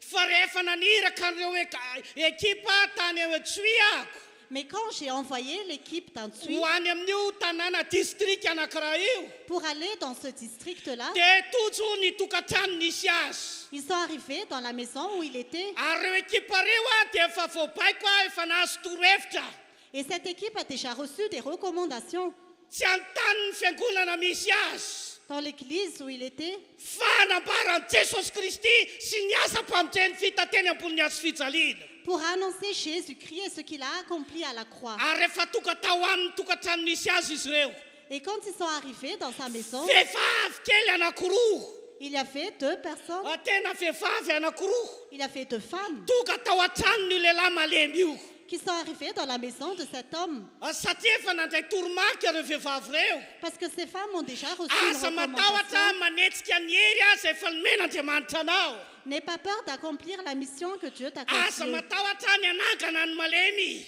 N'aie pas peur de guérir les malades. asa matahotra ny ampahiratra ny jamba N'aie pas peur d'ouvrir les yeux des aveugles. ary raha misy maty araka manasa ny fianakavidy asa matahotra ny anangana azy ianao Et même s'il y a un mort, n'aie pas peur de le ressusciter. ary dia tojo to amin'io tokantranona lehilahy io io vehivavy anankiroa kely reo Et ces 2 femmes sont arrivées dans la maison de cet homme paralysé. nanambarany amin'ny asa mpamojena vitan'i Jesosy ho azy izy Elles ont parlé de l'œuvre de Jésus-Christ. dia niverina nandray an' Jesosy indray io lehilahy io tamin'izay fotoa izay Et cet homme est revenu à Dieu en ce temps-là. ary tsy nisalasala ireo vehivavy kely anankiroa reo Et ces 2 femmes n'ont pas hésité fa rehefa nandray an' Jesosy tapa-kevitra nandray an' Jesosy io lehilahy malemy io que quand cet homme a décidé de recevoir Jésus, dia tonga dia nivavahany izy ombyrahavavy elles ont tout de suite prié pour lui. ary tonga dia natsangany tamin'izay fahalemena izay Et elles l'ont fait lever de cette maladie. velona ny osatra tao amin'ny tokony Ses muscles se sont tena restaurés. sitrana raha lehilahy Cet homme était guéri. tena nitsambikimbikina izy ary faly tanteraka Il a sautillé, il était dans la joie. ho an'Andriamanitra ny voninahitra Que la gloire revienne à Dieu. halleloia Alléluia. satria andavanandro ilay fotoana Parce que c'était en temps anisy ordinaire. fotoam-bavaka nataon'ilay vatiny tany amin'ny toerana izay nivavahany tany Et il y avait un culte que sa femme a fait là où elle était. tonga ilay vehivavy tonga tao an-trano Cette femme est arrivée dans la maison. nieritreritry io vehivavy io fa lehilahy malemy tongotra no vatany tao amin'ny toerana io Cette femme pensait qu'elle allait encore voir cet homme qui fa était kaka paralysé. izy Et elle était étonnée. fa lehilahy matanjaka rehefa mandendeny amin'ny tokotany no tsenany teo amin'ny toerana misy azy Que c'est un homme qui était guéri. Et qui satria marchait dans velona la cour. Jesosy Parce que Jésus est satria vivant. mahery Jesosy Parce que Jésus est satria puissant. mbola afaka miasa Jesosy Parce que Jésus guérit fanontaniana encore. nataoko dia zao Et voici ce que je dis. raha ohatra ka tsy naniraka olona ho any amin'io toerana io Si je n'ai envoyé personne à cet endroit, mety mbola itodimy taona indray io alemy tongotra arary eo ambony fandrina eo peut-être que cet homme aurait été encore malade pendant 5 ans. androany dia te hanetsika amin'ny fonao Aujourd'hui, j'aimerais te dire, raha lasy anapavy zay manatrika eto chers frères et sœurs qui assistent, misy olona ady il y a quelqu'un, misy olona ady il y a quelqu'un miady quelque anao part fantatra qui t'attend. misy olona ady Il y a quelqu'un quelque miady part fanasitranana amin'ny alalanao qui attend la guérison à Misy travers olona toi. ady. Il y a quelqu'un eo quelque part an-dalan'ny famonotena qui est en train de se miady suicider. anao Andriamanitra Dieu t'attend. wirady Il t'envoie amonjy an'izay olona izay pour sauver cette raha personne. lasy anapavy zay manatrika eto Chers frères et sœurs qui vonina assistent, venao androany est-ce que tu es prêt anaiko aujourd'hui irako solon'i Kristy eto amin'ity tanàna ity à accomplir la mission que Dieu te confie ici? te hamonjy an'izao tontolo izao Andriamanitra Dieu veut sauver ce monde amin'ny alalako sy amin'ny alalanao à travers toi et à raha travers mety moi. ianao Si tu acceptes, ampiasa anao Andriamanitra Dieu va t'utiliser. hiasa amin'ny alalanao Andriamanitra Dieu va travailler à travers sy eo amin'ny toi. alalanao ny voninahitra Andriamanitra La gloire de Dieu ho va se tsapany olona manifester fa dans velona ta vie. Jesosy Et tu manifesteras Alléluia. qu'il est vivant. Alléluia. Alléluia. Alléluia. zao ndresako anao Voici ce que je te dis. vitao ny asan'Andriamanitra Accomplis l'œuvre de Dieu. tanterao ny iraka izay nanoran'Andriamanitra anao Accomplis la mission que Dieu t'a confiée. dia hieritreritra sy sainanao Andriamanitra Et Dieu va s'occuper de ta vie. ka tsao ny fanjakany sy ny fahamarinany Recherche d'abord son zay royaume et ilainao sa rehetra dia justice omen'Andriamanitra anao Et tout cela vous sera donné en plus. dao itiaka mafy ho an Jesosy. Acclamons fort le Seigneur. Faranako ny tenin'Andriamanitra androany. Faranako ny tenin'Andriamanitra. Je vais maintenant terminer la parole de Dieu. Raha vonina nompo an'Andriamanitra ianao amin'ity androany ity, Si tu es vraiment prêt à servir Dieu le aujourd'hui, tena hiasa ho an'Andriamanitra amin'izay, de servir Dieu, tsy ilay kristianina hipetraka eo ambony tabilio fotsiny, de ne pas seulement t'asseoir sur les bancs, fa tena kristianina anana andraikitra eo amin'ity toerana izay nifidianan'Andriamanitra anao ity. mais d'être un chrétien qui a vraiment une Atiky ianao responsabilité hitsangana eo dans amin'ny cet toerana misy endroit anao. où Dieu t'a choisi. Lève-toi. Tonga eto ianao androany. Si tu es venu ici aujourd'hui, Tena tapakevitra ianao no hirahan'Andriamanitra. si tu es vraiment décidé à Tiako accomplir hitsangana la eo amin'ny mission, toerana misy anao ianao. j'aimerais que tu te lèves de là où tu es. Efa nomen'Andriamanitra anao vaolana ho an'ny fiainanao. Dieu te donne la solution à tes Apetrao amin'ny fonao ny problèmes. tananao anio. Mets ta main sur le cœur Tiako ny tananao ray nipetraka eo fa ny tananao ray hisandratra ambony. et lève l'autre main. Ho anao any amin'ny tokantrano any koa, Pour toi qui es en ligne, tiako hanatanteraka an'izay ianao. fais aussi comme nous Ary te hivavaka ho anao androany. et je vais prier pour toi. Raha vonina ianao, Si tu es prêt, dia vonin'Andriamanitra hihetsika eo amin'ny fiainanao rehetra. Dieu est aussi prêt à intervenir dans ta vie. Asaiko anao amerina an'izao vavaka izay ho ataoko izao. Je t'invite à répéter cette prière. Melohany hivavahako anao androany. Avant cette prière, Jesosy Jésus, androany aujourd'hui, dia tapa-kevitra je prends la décision andray ministerako de faire eo mon amin'ny ministère toerana izay nifidiananao ahy. à l'endroit où tu m'as choisi. Jesosy Jésus, tapa-kevitra androany je prends la décision aujourd'hui anana asa fanompoana d'avoir l'œuvre de Dieu. eto amin'ity toerana izay nifidiananao aty. Dans cet endroit où tu m'as choisi. Jesosy Jésus, vonina androany je suis prêt aujourd'hui anaiko hiraka aho, à Si accomplir petraka la intsony, mission.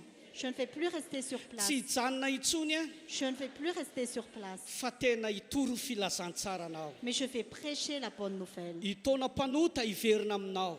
Je vais emmener les pécheurs qu'ils reviennent à toi. Hitona fanan'olona ho ao ambalanao. Je vais conduire les âmes vers toi.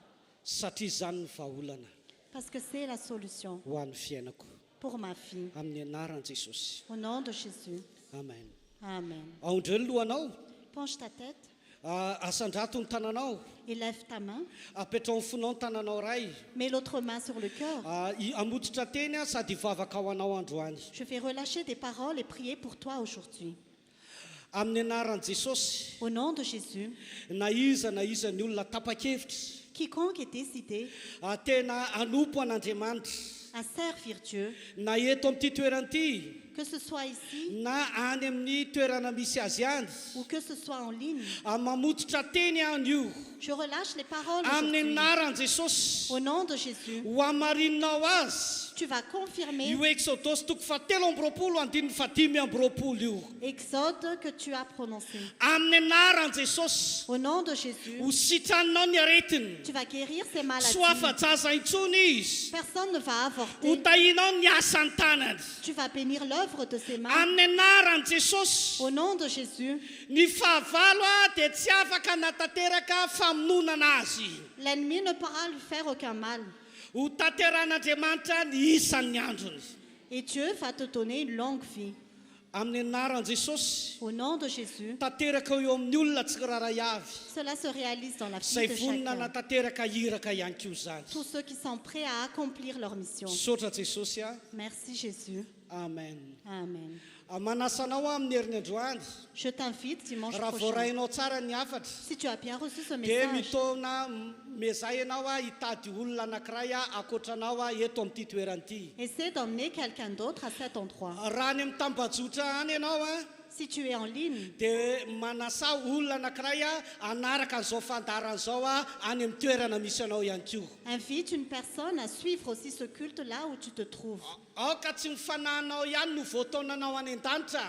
Que tu n'emmènes pas seulement ton âme au ciel, Fa aoka ataona fanahin'olona maro ianao mba ho satroboninahitra anao any an-danitra izady. mais emmène aussi plusieurs âmes avec toi et ce sera ta couronne dans le ciel. Ho tahian Jesosy sika ndao hitehaka mafy be. Que Jésus nous bénisse, acclamons fort.